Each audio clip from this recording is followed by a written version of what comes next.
નમસ્કાર. આકાશવાણી સમાચાર નેહા પંચાલ વાંચે છે. શરૂઆતમાં મુખ્ય સમાચાર.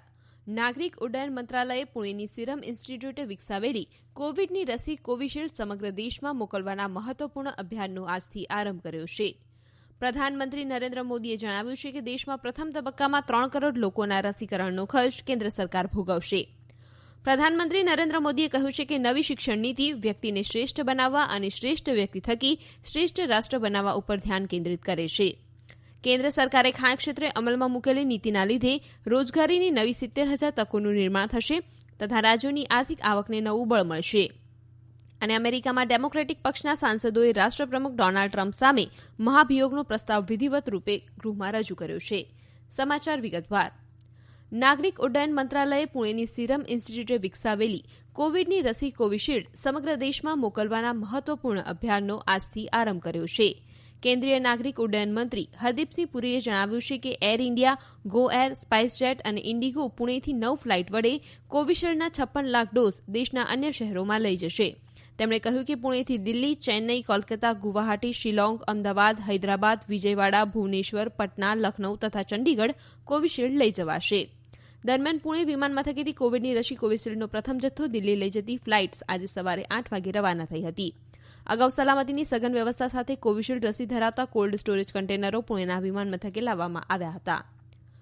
પ્રધાનમંત્રી નરેન્દ્ર મોદીએ જણાવ્યું છે કે દેશમાં પ્રથમ તબક્કામાં 3 કરોડ લોકોના રસીકરણનો ખર્ચ કેન્દ્ર સરકાર ભોગવશે તથા દેશમાં કેટલાક મહિનાઓમાં 30 કરોડ લોકોને કોરોનાની રસી આપવાનો લક્ષ્યાંક છે.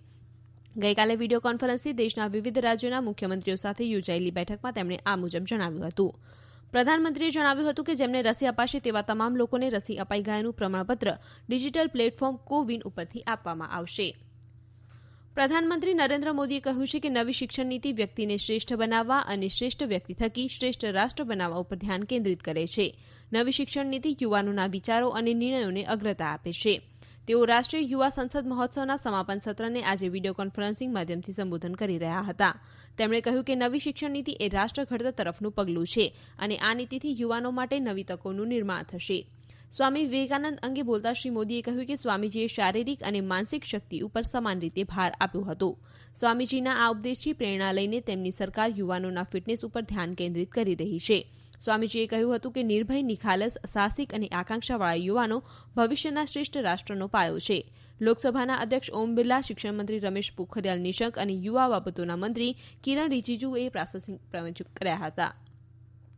સમગ્ર રાષ્ટ્ર આજે સ્વામી વિવેકાનંદની જયંતિની ઉજવણી કરી રહ્યું છે. સ્વામી વિવેકાનંદની જયંતિને દેશમાં રાષ્ટ્રીય યુવા દિવસ તરીકે પણ ઉજવાય છે. દેશના મહાન આધ્યાત્મિક નેતાઓમાંના એક એવા સ્વામી વિવેકાનંદે વિશ્વને ભારતીય આધ્યાત્મ, વેદ અને યોગનો પરિચય કરાવ્યો હતો. વર્ષ 1893માં વિશ્વ ધર્મ સંસદના તેમણે આપેલા પ્રસિદ્ધ ભાષણ બાદ તેઓ પશ્ચિમી વિશ્વમાં પણ લોકપ્રિય બન્યા હતા. રાષ્ટ્રપતિ રામનાથ કોવિંદે સ્વામી વિવેકાનંદને તેમની જન્મજયંતિ પર શ્રદ્ધાંજલિ આપી હતી. ઉપરાષ્ટ્રપતિ એમ વેંકૈયા નાયડુએ પણ સ્વામી વિવેકાનંદને શ્રદ્ધાંજલિ આપી હતી. તેમણે રાષ્ટ્રીય યુવા દિવસ પર જણાવ્યું કે દેશના યુવાનોએ સ્વામીજીના જીવનમાંથી પ્રેરણા લઈ એક નવા ભારતનું નિર્માણ કરવું જોઈએ, જે ગરીબી, નિરક્ષરતા અને ભ્રષ્ટાચારથી મુક્ત હોય.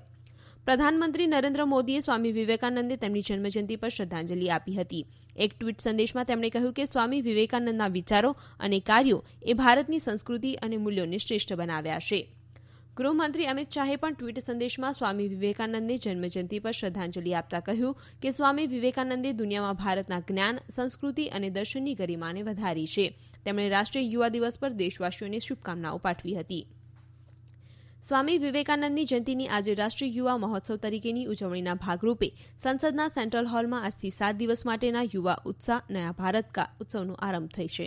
કોવિડના કારણે આ ઉત્સવ વર્ચ્યુઅલ માધ્યમથી યોજાશે. આ યુવા ઉત્સવમાં સાંસ્કૃતિક કાર્યક્રમો, માર્શલ આર્ટ પ્રદર્શનો, બૌદ્ધિક ચર્ચા, પરિસંવાદો જેવા કાર્યક્રમો યોજાશે. આ યુવા ઉત્સવની ઉજવણીના ભાગરૂપે રાષ્ટ્રીય યુવા પુરસ્કારોનું વિતરણ કરાશે. રમતગમત મંત્રી કિરણ રિજિજુએ જણાવ્યું છે કે યુવાનોમાં રાષ્ટ્રીય ઘડતરમાં તેમની ભૂમિકા અગત્યની હોવાનું જણાવતા યુવા ઉત્સવનું આયોજન કરવામાં આવે છે. આ સમાચાર આપ આકાશવાણી પરથી સાંભળી રહ્યા છો. વધુ સમાચાર કોરોનાના આ સંદેશ બાદ. કોવિડથી બચવાના મહત્વપૂર્ણ 3 ઉપાય: માસ્ક પહેરો, 2 ગજનું સલામત અંતર જાળવો અને હાથ સાફ રાખો. સંદેશ બાદ વધુ સમાચાર.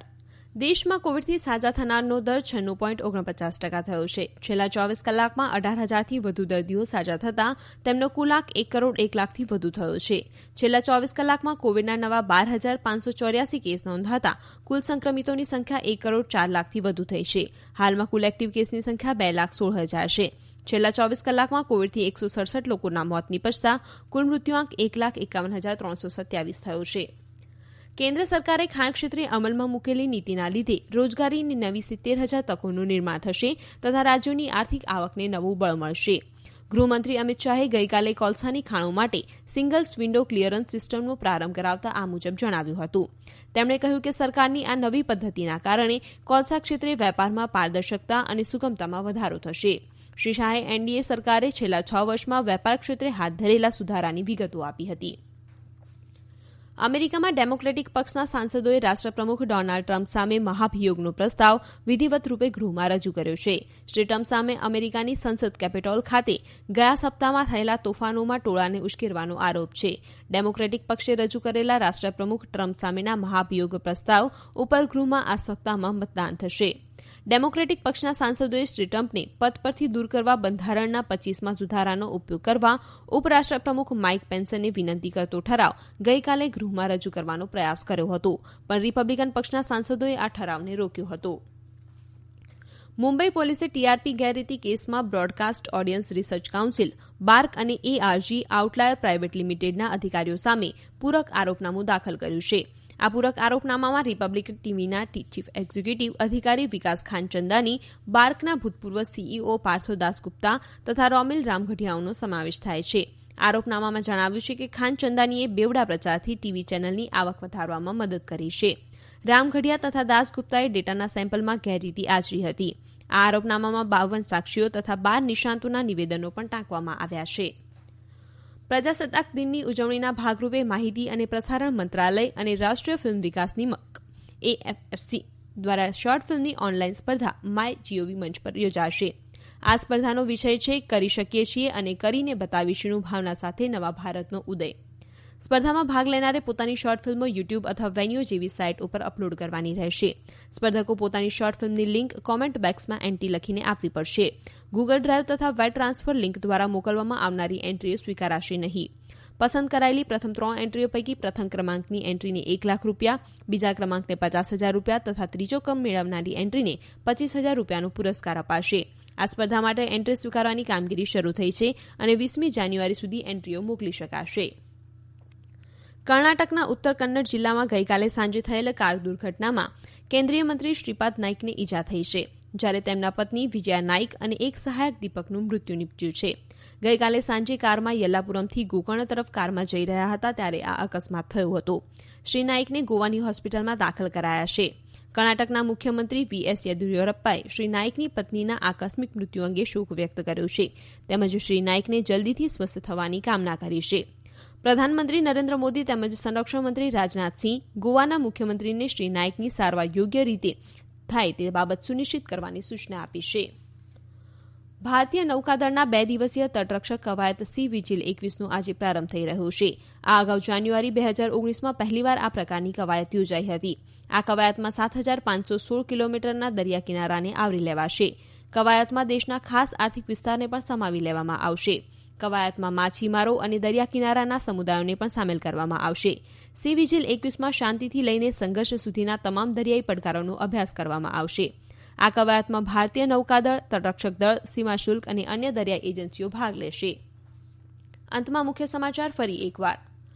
નાગરિક ઉડ્ડયન મંત્રાલયે પુણેની સિરમ ઇન્સ્ટિટ્યૂટે વિકસાવેલી કોવિડની રસી કોવિશિલ્ડ સમગ્ર દેશમાં મોકલવાના મહત્વપૂર્ણ અભિયાનનો આજથી આરંભ કર્યો છે. પ્રધાનમંત્રી નરેન્દ્ર મોદીએ જણાવ્યું છે કે દેશમાં પ્રથમ તબક્કામાં 3 કરોડ લોકોના રસીકરણનો ખર્ચ કેન્દ્ર સરકાર ભોગવશે. પ્રધાનમંત્રી નરેન્દ્ર મોદીએ કહ્યું છે કે નવી શિક્ષણ નીતિ વ્યક્તિને શ્રેષ્ઠ બનાવવા અને શ્રેષ્ઠ વ્યક્તિ થકી શ્રેષ્ઠ રાષ્ટ્ર બનાવવા ઉપર ધ્યાન કેન્દ્રિત કરે છે. કેન્દ્ર સરકારે ખાણ ક્ષેત્રે અમલમાં મૂકેલી નીતિના લીધે રોજગારીની નવી 70,000 તકોનું નિર્માણ થશે તથા રાજ્યોની આર્થિક આવકને નવું બળ બનશે. આકાશવાણી પરથી સમાચાર પૂરા થયા.